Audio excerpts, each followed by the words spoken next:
Alors, Checkpoint Charlie, c'est Charles Edrich. Oui, tout à fait. Après 32 jours, on a pris des nouvelles de lui chaque semaine. Il était arrivé au bout de l'aventure en autosuffisance et en autonomie. Après 1400 kilomètres, on l'a eu au téléphone ce matin. Nous avons ses premières réactions pour vous.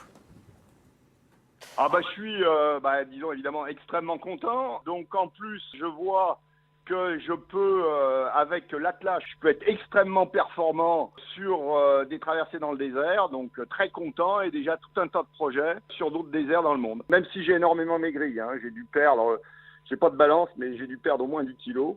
Comment s'est passée cette dernière semaine?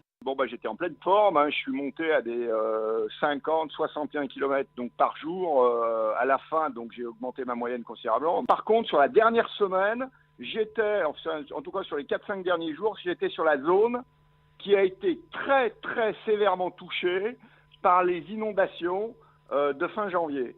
Et le terrain lui-même, sans parler des villes, par endroits, est complètement bouleversé. Donc. Votre prochain défi, vous l'avez déjà trouvé?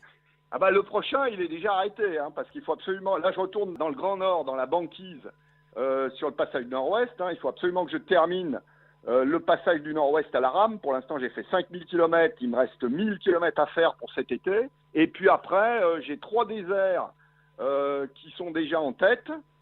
J'ai le désert de Simpson en Australie. Là, c'est un record de vitesse, parce qu'il a déjà été traversé à pied 1 ou 2 fois en autonomie. Et ensuite, j'ai traversée intégrale de la péninsule arabique et traversée du Ténéré dans sa plus grande largeur. Encore félicitations Charles pour votre exploit. Puis au plaisir de vous revoir très vite. À bientôt. Au revoir. À bientôt. Normalement, entre 2 voyages, on va essayer de le récupérer. Il va venir nous parler de son expérience, peut-être fin mai ici sur ce plateau. Charles Edrich.